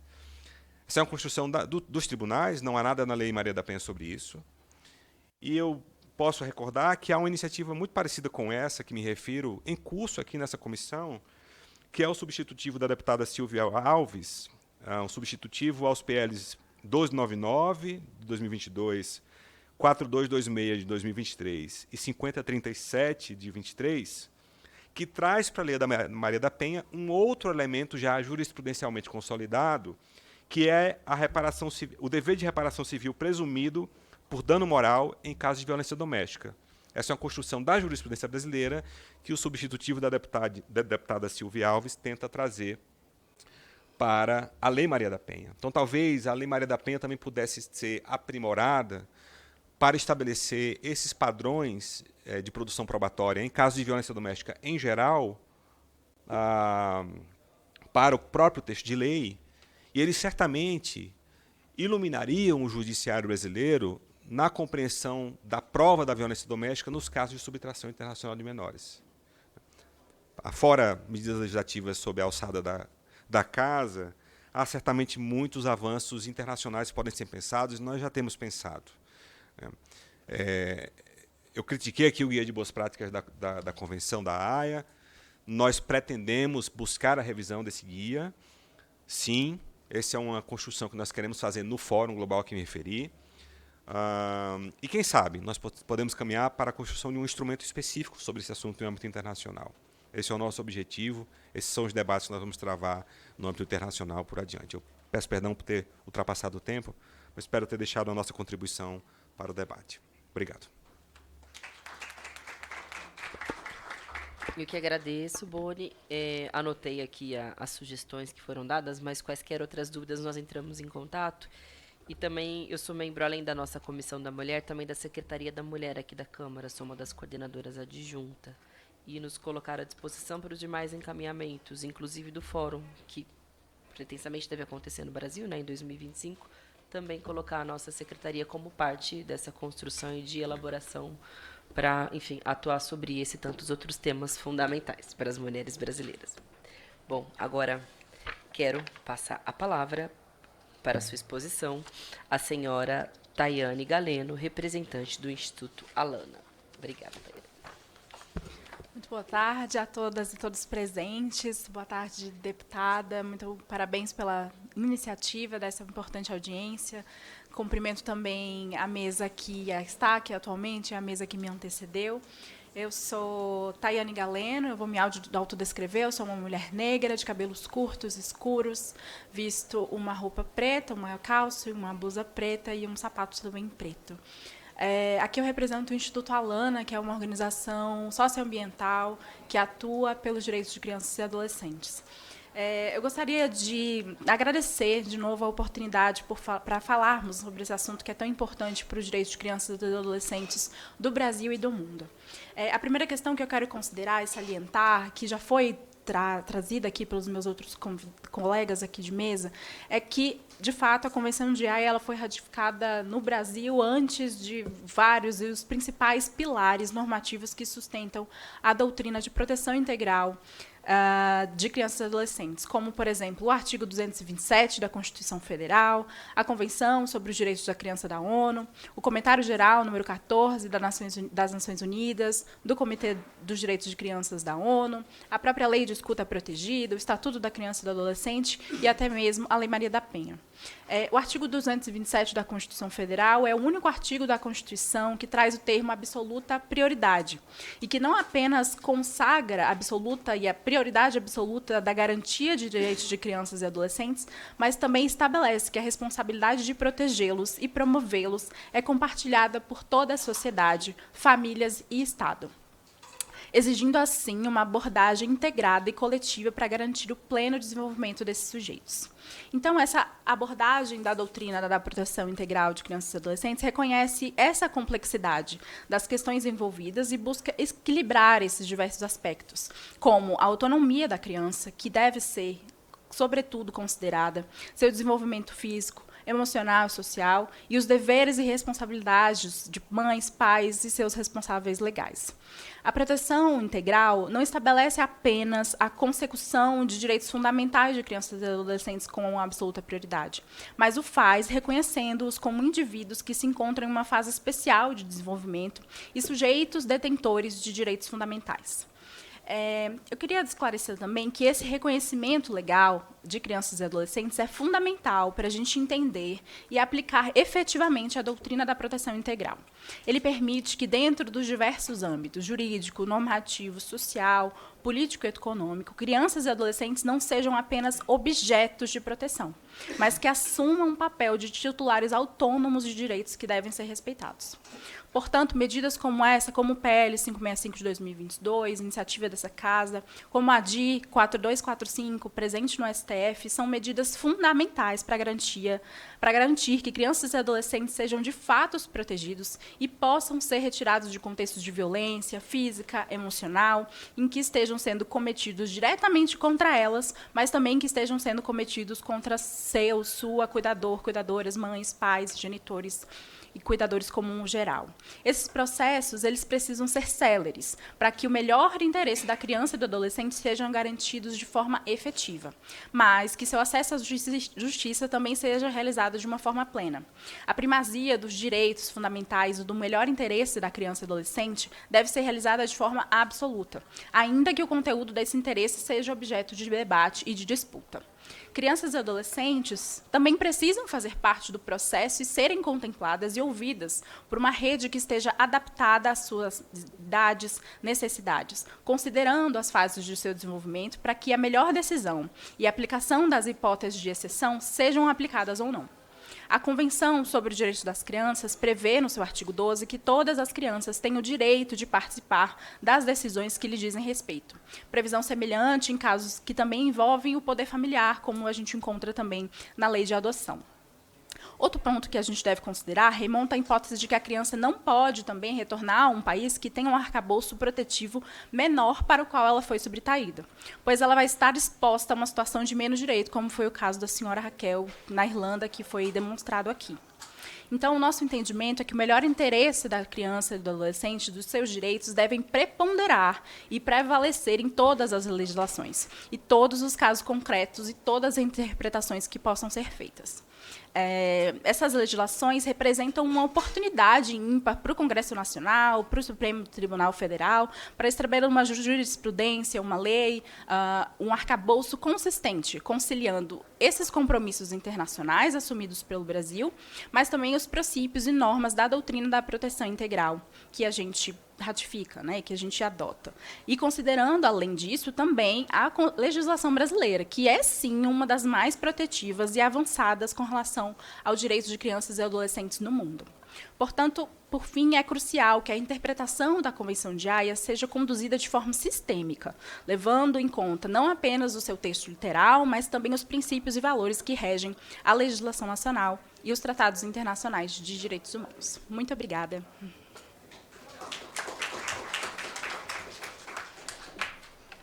Muito obrigada. O projeto de lei 565, que inicialmente tramitou aqui na Câmara e hoje se encontra no Senado, ele aguarda a apreciação na Comissão de Relações Exteriores, depois na Comissão de Constituição e Justiça. Então, pensei, enfim, enviarmos também depois um pouco as notas taquigráficas, o acúmulo dessa nossa audiência, encaminhar para o Senado, justamente na contribuição, né, na sensibilização também das senadoras e dos senadores a respeito do projeto, que, sem dúvida, vai nos auxiliar, né, para os demais casos que a gente tem a enfrentar sobre o assunto. Bom, nesse momento, eu passaria a palavra às expositoras e ao expositor para as considerações finais. Perdão. Mil desculpas, de verdade, realmente você não falou. Eu ia fazer a observação e ia terminar de ler e não passei para você. Me desculpa. Eu passo a palavra para a sua exposição à senhora Daniela Correia Jacques Brauner, defensora pública federal. Mil desculpas mais uma vez. Fique à vontade. Obrigada. Bom, boa tarde a todas e a todos. Gostaria de agradecer à deputada Sâmia Bonfim pela oportunidade de debater esse tema no Congresso Nacional, na Câmara dos Deputados, e levar a discussão desse importante assunto à sociedade brasileira. A Convenção da Haia, como foi colocado aqui, é uma convenção de 1980, e eu não vou me ater ao que já foi falado, ela traz um viés histórico na sua concepção de que, naquela época, o que comumente ocorria era a subtração por parte do genitor masculino. Hoje, o que a gente observa, como foi colocado aqui, é que essa convenção tem a sua aplicação dirigida mais ao papel feminino na seara das famílias. O Brasil aderiu à Convenção nos anos 2000. Então, muito embora a Convenção de Haia seja de 1980, nos anos 2000 nós já tínhamos a publicação da Constituição brasileira e também de alguns tratados internacionais sobre o tema relacionados aos direitos humanos, o que poderia ter contribuído para uma melhor aplicação da Convenção desde então. No entanto, o que a gente observou no início da aplicação da Convenção foi uma convenção em que cumpri-la, como foi colocado aqui pelo desembargador que julgou o caso da Raquel, é devolver imediatamente, sem nenhuma ponderação, as crianças que estavam aqui no Brasil. Por conta disso, a frase, então, no julgamento, que dizia: o Brasil é acusado de burlar a Convenção. Esse é o imaginário que pairava, então, e até recentemente, pairava no judiciário brasileiro e nos órgãos de cumprimento da Convenção. No entanto, eu fico muito feliz de estar aqui hoje debatendo e ouvindo, principalmente do Estado brasileiro, lato sensu, o compromisso de que cumprir a Convenção é também levar em consideração as ponderações de não retorno. E os casos trazidos aqui, tanto pela Raquel quanto pela Revibra, eles ecoam no sentido de que nós temos muito trabalho a fazer daqui para frente, para que, de fato, as lições aprendidas desse caso não sejam repetidas no futuro e que a gente possa, a partir de então, aplicar a Convenção, no dizer aqui do desembargador Guilherme Calmon, com viés do Sul global. Isso foi uma surpresa para mim, que trabalho nesse tema há mais de 15 anos, de alterar uma concepção da aplicação da Convenção e nós debatermos aqui a partir de outros parâmetros.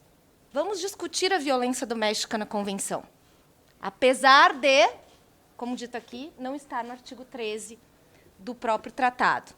Vamos discutir porque o Brasil entende. O Brasil, digo, executivo, judiciário e todos os órgãos envolvidos na aplicação da Convenção entendem, e por isso eu ressalto aqui a importância do PL 565, entendem que violência doméstica é, sim, assunto da Convenção de Haia. E nós precisamos, então, levar essa interpretação, que é uma interpretação brasileira, sul-global, latino-americana, para os fóruns internacionais de discussão da Convenção da Haia. E, sob essa perspectiva, a Defensoria Pública ela tem atuado, como eu disse aqui, há bastante tempo, numa reflexão dos parâmetros de cumprimento da Convenção e sempre se posicionou no sentido de que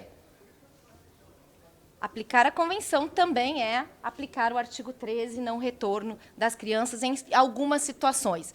E, nesse sentido, o Grupo de Trabalho Mulheres, de Defesa das Mulheres, no âmbito da Defensoria Pública, publicou uma nota técnica no ano de 2022, nota técnica número 11, em que expôs que, em determinadas situações, é aconselhável o não retorno, porque isso é uma situação intolerável. E eu vou aqui, novamente, fazer menção àquela nota técnica, aos parâmetros da Convenção, que dizem respeito à criminalização da conduta. Como disse aqui a doutora Tayane, se eu criminalizo a conduta, isso vai significar colocar o genitor ou a genitora em situação de prisão. Qual é o melhor interesse da criança em ter um genitor em situação de prisão? Como que essa criança vai estabelecer relações sociais a partir da consideração de que a mãe está em situação de prisão na cadeia? Como explicar isso para uma criança? Porque na concepção da criança, quem está na cadeia é bandido. Então, a mãe está na cadeia por quê? Nesse sentido, a Defensoria Pública ela endereçou essa nota de que essa criminalização é, sim, um óbice ao retorno e tem impedido um diálogo de conciliação, que é uma das situações que a Defensoria Pública defende para o melhor encaminhamento das questões, porque a conciliação ela é uma solução encontrada a partir do diálogo. E o resultado da aplicação da convenção sem diálogo, ela tem levado a situações de rompimento perenes. Outra questão muito importante na aplicação da convenção é a questão migratória dessas genitoras e desses genitores que são acusados de subtração internacional. Como que eu retorno uma criança para um local em que esse genitor que ficou não consegue um visto sequer para visitar o país que está o seu filho ou a sua filha? Isso também é uma situação intolerável. Isso também vai resultar numa separação perene entre genitor e criança ou adolescente envolvido. E, por fim, e não menos importante, talvez aqui o assunto mais importante do PL 565, a violência doméstica. A violência doméstica, a que as mulheres brasileiras são vítimas no exterior, sem uma rede de apoio adequada, muitas das vezes. E aqui enalteço que, no próprio PL 565, a referência de acolhimento perante as representações diplomáticas e consulares, nesse sentido, como meio de prova. Como foi colocado aqui, uma das maiores questões em relação à violência doméstica é de que ela é uma violência silenciosa e silenciada.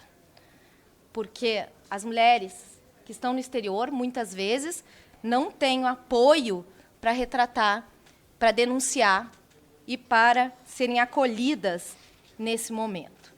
Então, em razão disso, eu vi que o meu tempo já está se esgotando, eu já vou me encaminhar para o final, é preciso a gente considerar a violência doméstica, sim, enquanto um parâmetro de aplicação a partir dos estándares internacionais. E os estándares internacionais, eles são, sim, abarcados na Lei Maria da Penha. A Lei Maria da Penha, além de uma lei nacional, ela é oriunda de uma condenação, né, de um encaminhamento na Comissão Interamericana de Direitos Humanos.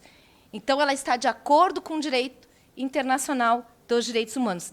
A mesma comissão que aqui hoje nós dirigimos o caso da Raquel Cantarelli por violação da Convenção Americana de Direitos Humanos, dirigimos em razão aí de violações cometidas pelo Estado brasileiro como um todo, né? E o Estado brasileiro aqui engloba o Poder Judiciário, o Poder Executivo e o Poder Legislativo, né? E todos os agentes estatais que estiveram envolvidos no caso da Raquel. Tanto no sentido do julgamento e do encaminhamento de retorno nesse sentido, como foi colocado aqui pela própria expositora, como a forma de cumprimento dessa decisão a que ela foi vítima. Porque não é aceitável que uma ordem de cumprimento judicial ela seja cumprida com uma Polícia Federal na casa de crianças, e a polícia fortemente armada, e que isso seja executado da forma como foi aqui descrito. Por isso, nós temos defendido também na Defensoria Pública que haja um protocolo de retorno e que, ademais disso, não hajam pedidos liminares de cumprimento da convenção, que essas ordens de retorno elas têm que serem acatadas com a devida ampla defesa, notificação e contraditório, porque a mulher não pode ser surpreendida no retorno, fora que esse retorno ocorra de forma não humanitária. Então, desse modo, eu encaminho aqui essas considerações da Defensoria Pública. Nós estamos atentos, enquanto instituição de promoção e proteção dos direitos humanos, a defesa das mulheres acusadas de subtração, mas também a todas as formas que impliquem violação de direito das crianças de forma geral. Em relação às mulheres, só para fazer um encerramento, a Defensoria Pública ela criou, neste ano, o Observatório de Violência contra a Mulher. Neste observatório, que atuou de forma bastante efetiva durante as eleições recentes municipais, nesse observatório existe a possibilidade de encaminhamento de casos para a Defensoria Pública atuar e aí fazer os devidos encaminhamentos que as violências relacionadas aí ao gênero feminino possam aplicar. Então, de forma que agradeço imensamente a oportunidade novamente de discutir e enalteço mais uma vez a deputada Sâmia por trazer o debate público esse tema e conclamo que o Poder Legislativo ele venha, como eu coloquei aqui, não é essa questão do PL, ela poderia ter sido encaminhadas outras questões que foram colocadas aqui, mas já ter em lei a violência doméstica como exceção de retorno, embora, como eu colocado aqui por diversas vezes, estaria implícito no artigo 13, mas ter isso de forma explícita, muitas vezes a gente precisa falar o óbvio, né? Mas então que a gente fale mais uma vez aqui e enalteça esses direitos das mulheres por meio da defesa desse PL. Muito obrigada. Eu que agradeço, Daniela, você e a DPU por essa e pelas demais parcerias. E eu anotei algumas sugestões, inclusive, de medidas ou de proposições legislativas que a gente pode ter, né? Por exemplo, no que diz respeito à criação de um protocolo, né, para o cumprimento dessas medidas, que, enfim, pensa num processo de humanização, principalmente com relação às crianças. É absolutamente inadmissível, assim, imaginar o que aconteceu na sua casa, policiais armados, um processo violento com crianças sendo pegas de surpresa. Isso não tem o menor cabimento, de fato. Isso é um dos temas que a gente pode pautar. E a nossa assessoria também da Comissão da Mulher me alertou que o projeto de lei mencionado pelo Boni, inclusive, esteve na pauta hoje da nossa Comissão da Mulher. Foi feito um pedido de vistas por uma deputada, mas ele deve retornar, imagino que, se não na semana que vem, na semana seguinte, eu calculo. E, muito provavelmente, deve ter a aprovação dos pares, porque é um projeto muito interessante, né, que prevê a indenização do Estado brasileiro justamente por omissão na prevenção de casos de violência contra a mulher, de violência doméstica. Então, enfim, acho que devemos caminhar com ele o mais breve possível aqui nessa nossa comissão.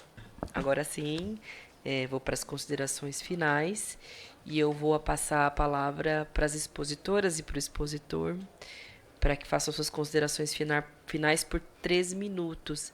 Eu pergunto se vocês querem falar daí mesmo, se a gente faz a troca da mesa, como se vocês se importam de falarem daí, acho que tudo bem, procedimento, a câmera pega, tudo bem, se for assim, então tá bem. Bom, eu vou começar pela mesma ordem, pela Raquel Cantarelli. Agradecer, tá aqui, tá saindo? Agradecer pela oportunidade, por esse debate tão importante, e principalmente por dar voz às mulheres e dar voz às mães. Eu já participei de alguns outros debates e senti falta de ter mães, mulheres debatendo e falando, porque, na minha opinião, eu acho que ninguém melhor para falar sobre isso e falar sobre as melhorias e, enfim, quais são as dificuldades da Convenção de Haia, de quem vive Haia na pele diariamente, sabe quais são essas dificuldades. Então, eu agradeço muito. Eu estava aqui pensando, né, enquanto estava ouvindo todas essas falas tão importantes, né? E eu sempre me pergunto, faço perguntas que são muito difíceis de serem respondidas, né? Como que o próprio Brasil, como o próprio Estado brasileiro me retira de lá, de uma situação de violência, e o próprio Estado brasileiro, em nome da AGU, né, representado pela AGU, é a mesma que me acusa de sequestro internacional, né? Eu fui trazida para o Brasil com apoio das autoridades brasileiras e escoltada no avião por policiais lá em Portugal, onde permaneceram comigo até o último momento de fechamento de portas da aeronave para que eu chegasse ao Brasil em segurança. E quando eu chego no Brasil em segurança, eu recebo uma carta da autoridade central dizendo que eu estava sendo acusada de sequestro internacional de menores das minhas próprias filhas, na qual as próprias autoridades me trouxeram para cá para nos resguardar. Então foi uma surpresa, eu não conhecia a Convenção de Haia, jamais havia escutado falar sobre a Convenção de Haia e acredito que essa seja a realidade de muitas outras mulheres também, que jamais ouviram falar. Exatamente. E a gente sai de um país, de uma situação querendo nos resguardar, querendo proteger os nossos filhos, e quando a gente chega aqui, encontra essa situação onde nós somos acusadas de sequestro internacional de menores, o que, na verdade, é um grande absurdo, porque somos vítimas, né, de uma situação. Então, eu acredito que há muito que se debater. Como eu falei, não sou contra a convenção, mas a convenção é importante dizer aqui que ela tem sido utilizada por genitores, agressores e abusadores como mecanismos para continuar perpetuando a violência contra a mulher. E ele tem sido utilizado isso contra mulheres brasileiras, inclusive por talvez saberem da conduta do Brasil, na qual se refere aos processos de Convenção de Haia. É como se a gente fugisse de uma situação de violência e eles chegassem e falassem assim, não, você não vai se ver livre de mim, eu tenho a Convenção de Haia contra você. E utiliza isso como um mecanismo para continuar perpetuando e efetivamente fazendo essa violência contra a mulher de uma forma muito triste. E como foi falado também, eu acredito que seja tão importante fazer uma situação, um protocolo de retorno humanizado das crianças, né? Como na minha casa entrou esses policiais armados, levaram minhas filhas de uma forma tão cruel, tão desumana, tão traumática, para mim, mas principalmente para elas, crianças, que eu acho que é algo que elas nunca, jamais vão esquecer na vida delas.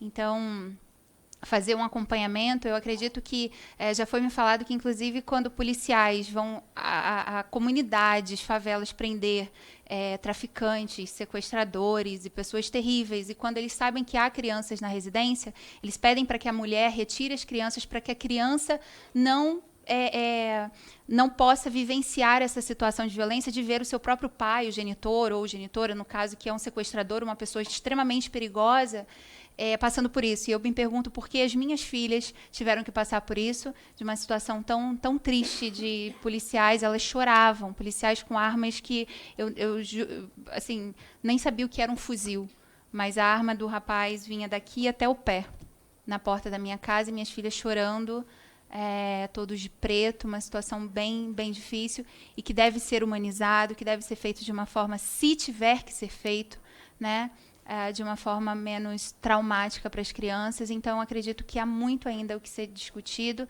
e eu realmente espero que nenhuma mãe, nenhuma outra criança passe o que eu estou passando, porque é uma dor muito grande que eu realmente não desejo para ninguém. E hoje eu aguardo, eu tenho pareceres favoráveis do Ministério Público Federal, tenho um inquérito na Polícia Federal aberto contra o genitor das minhas filhas por todas as questões de violência, de abuso sexual, cárcere privado e todas as violências que ele perpetuou contra nós. E o meu caso hoje está no STJ, com o ministro Gurgel de Faria na primeira turma, para julgamento, na qual eu aguardo já há quase um ano para que seja julgado. Onde o próprio Ministério Público Federal já pediu o retorno imediato das minhas filhas, comprovando toda a situação de violência, de abuso, uma decisão arbitrária. E eu continuo aqui, firme, aguardando por essa decisão e acreditando na justiça aqui do país, e que algo possa ser feito para que eu possa buscar, daí ter o respaldo suficiente para buscar o apoio necessário, talvez, lá no país, para conseguir ter novamente contato com as minhas filhas. Eu novamente agradeço e muito obrigada.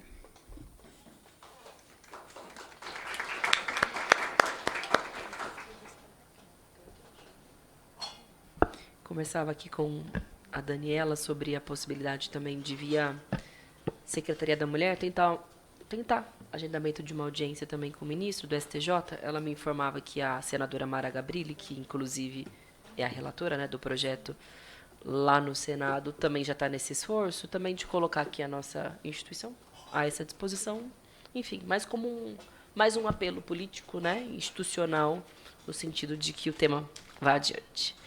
Bom, agora passo a palavra a Janaína Albuquerque, representante da Revibra Europa. Muito obrigada, deputada. Eu queria encerrar a minha fala hoje trazendo uma consideração que tudo é questão de momento. E a gente está num momento que tudo está favorável para que essa mudança aconteça. É muito importante que esse debate esteja sendo tido aqui, nesse espaço, com esses representantes e com esse posicionamento que ele é muito unitário. Essa união é muito importante no momento, porque que a mudança é necessária é inegável. Ela precisa haver uma atualização da convenção no sentido de estender a interpretação, porque tratando o assunto com sobriedade e mudar a convenção é um processo muito difícil que depende de outros países que não são tão abertos a essas alterações, mas tendo essa mudança de dentro para fora é o primeiro passo. E essa audiência, o PL, ADI 4245, ADI 7686, são todos pedacinhos que vão se juntar para promover essa mudança e para que realmente isso substancie um movimento, né, em prol da ampliação da interpretação da Convenção. Então, é muito bem-vindo que isso esteja acontecendo e que todo mundo esteja pensando de uma forma tão unitária. No final das contas, as vozes são muito parecidas, as histórias elas se repetem, os padrões eles são muito evidentes e eles precisam ser tratados. Eles precisam ser direcionados e talvez com outras iniciativas. A doutora Daniela tinha mencionado o protocolo, que, por exemplo, a aplicação do protocolo do CNJ para a perspectiva de gênero, ele invisibiliza a questão da migração. Ele não traz, por exemplo, parâmetros de referência que seriam muito bem utilizados, porque, às vezes, nesses casos, falta um exercício de empatia e de tentar entender a realidade que estava acontecendo, porque se tudo é visto com a lente do Brasil, a gente vai ter um padrão que ele não existe nos outros lugares. Então, é preciso haver esse esforço de tentar contextualizar a situação e que haja essa sensibilização de quem trata dessa matéria. E, por fim, eu também queria pontuar algo que é muito particular, especialmente das mães latino-americanas, porque, ainda que não seja um problema do Brasil, e até para o Brasil não ser considerado como um caso isolado em relação ao resto do mundo, nós temos características e mulheres que sofrem outros tipos de violências e outros tipos de discriminação que são muito atinentes, por exemplo, a questão racial, a questão de classe, e isso também impacta a AIA, porque a mulher preta é tratada de uma forma diferente. A mulher que não consegue contratar um advogado, que, por exemplo, o acesso ao DPU ele também é limitado, né, por conta do valor que precisa ter no núcleo familiar. Então, advogados são muito caros e tudo isso influencia o resultado do processo. Mas eu acho que é isso, trazer atenção para esses temas e, de novo, agradecer o espaço. É muito importante esse momento.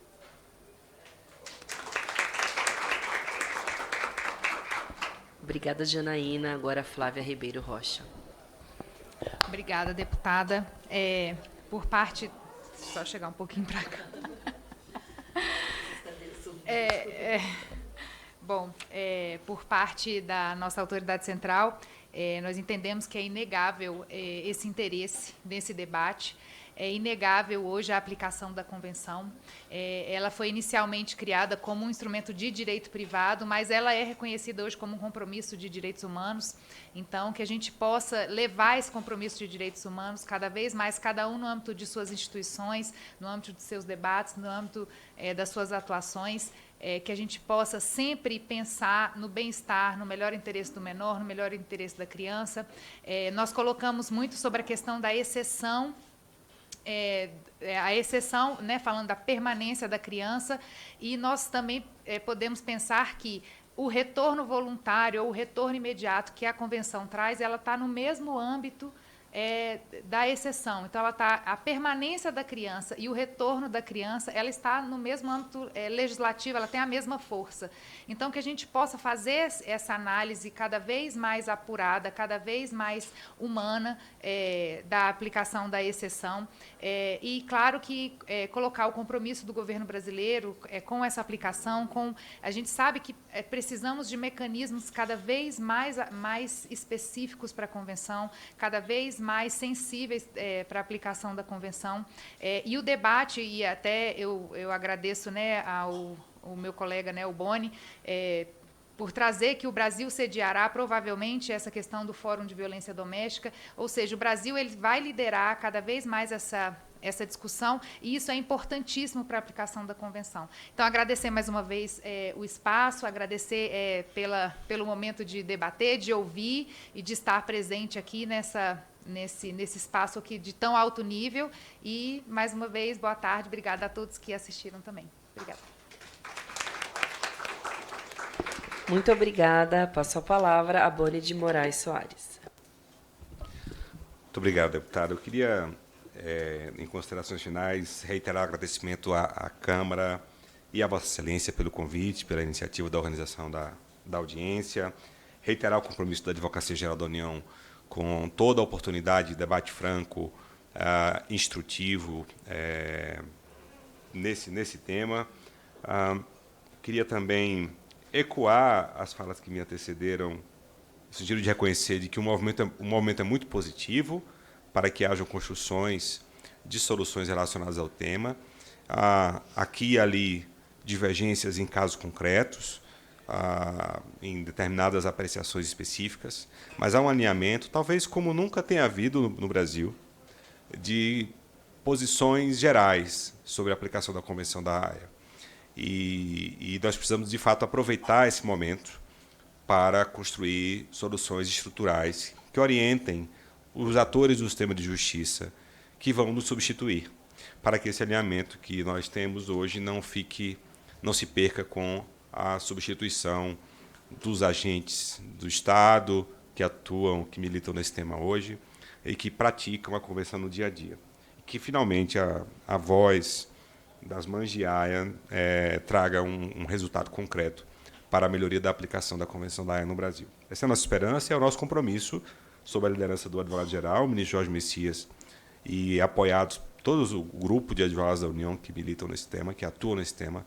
Nós seguimos à disposição para essa construção, ficamos à disposição da Casa, sobretudo da Secretaria da Mulher, para levar a cabo possíveis contribuições ao debate e à construção de soluções aqui na Câmara. Muito obrigado. Muito obrigada. Passo a palavra a Daniela Correia Jacques Brauner, defensora. Mudei a ordem, mas tudo bem. Muito obrigada. Queria mais uma vez agradecer o espaço de debate, agradecer à deputada Sâmia por propiciar a discussão em alto nível aqui. Também fazer eco às considerações que foram precedidas em relação ao momento, em relação à mudança que nós estamos vivenciando na discussão sobre esse tema no Brasil. Queria também, nesse sentido, homenagear a Portaria 688, que foi um grande avanço no Ministério da Justiça e da Autoridade Central, no sentido de levar em consideração a violência doméstica, já como uma normativa interna. Queria também aqui agradecer à AGU por propiciar e defender o espaço no âmbito internacional, a questão da violência doméstica. Acho que é um passo importante da AGU nesse sentido e quiçá, né, do Estado brasileiro como um todo. Fazer também referência a que seja trazido ao debate Poder Judiciário, que não temos hoje aqui nenhum representante do Poder Judiciário, mas seria importante que o Poder Judiciário também venha à discussão a respeito da Convenção da Haia, já que nós verificamos que, no Poder Judiciário, o protocolo a respeito do julgamento sob perspectiva de gênero foi um instrumento importante, mas não abarcou todos as especificidades da convenção em si, e o procedimento de cumprimento e a forma de decisão têm constituído violações institucionais, muitas das vezes acometidas em detrimento das mulheres brasileiras. Então, é importante a gente trazer o Poder Judiciário também à discussão desse tema, deputada. E a questão da regulamentação por meio do PL 565 já demonstra um passo importante do Poder Legislativo em relação ao tema e a importância da discussão a respeito da violência doméstica e da defesa das crianças brasileiras como um todo, sob a perspectiva aí do melhor interesse. Então, queria colocar a instituição Defensoria Pública como instituição de promoção e proteção dos direitos humanos, aqui favorável a esse debate, aos encaminhamentos, e colocar à disposição aí do que for necessário para que a gente consiga aqui andar e evoluir nesse tema. Muito obrigada. E agora, por fim, passo a palavra a Tayane Galeno. Muito obrigada, deputada. Eu queria também, de novo, reforçar o agradecimento a essa iniciativa, essa oportunidade para a gente tratar desse tema tão importante.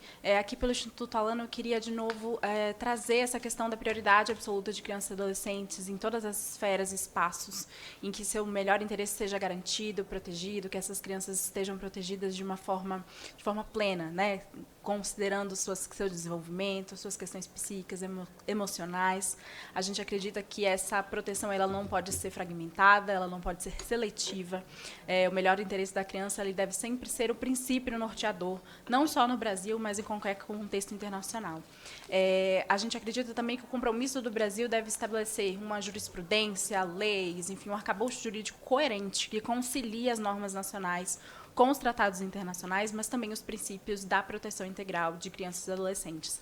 A justiça e o direito internacional eles não podem ser interpretados de forma isolada, mas sim um contexto de respeito à dignidade humana e à autonomia, principalmente de crianças e adolescentes, que são, em última instância, os maiores beneficiários e maiores beneficiários mesmo, de fato, da nossa legislação, da nossa ação legislativa e da nossa ação judicial.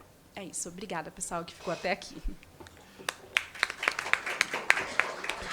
Por fim, eu gostaria de agradecer a presença das convidadas, dos representantes das instituições, agradecer pela qualidade do debate, pela disposição em buscar soluções para esse drama que é muito presente para a vida, infelizmente, de muitas mulheres brasileiras, muitas crianças, adolescentes brasileiros, para que a gente avance, na compreensão do Estado, aqui na compreensão a partir da aprovação do projeto de lei 565, para que demais mulheres e crianças não precisem passar por uma nova violência, porque é disso que se trata. E é uma violência permanente, na verdade, com traumas profundos e inimagináveis. Então, sigam contando com o nosso mandato, também com a Secretaria da Mulher. Pois não? Deputada Sâmia, eu queria, se eu puder só fazer uma colocação muito rápida, queria dizer que agora somos em número menor pelo avançar da hora, mas que estamos representando também as mães que estão em processo no momento. Nós estamos aqui e fazemos parte de um grupo que vai dormir todos os dias sem saber se amanhã o nosso filho estará conosco. Estamos encarando a justiça, passando pelo processo, acompanhando os debates,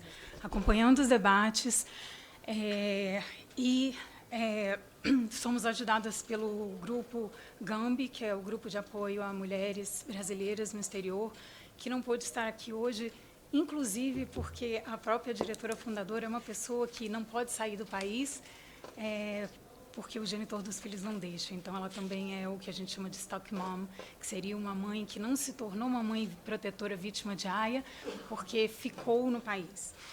Uma outra colocação que eu queria fazer pessoal do meu caso, porque nós falamos aqui da perspectiva de gênero, que ela é importantíssima, que ela é imprescindível, e eu queria colocar também a questão da criança portadora de deficiência, que isso não foi falado, o meu filho é uma criança autista, eu estou na segunda instância do processo e é lamentável ver como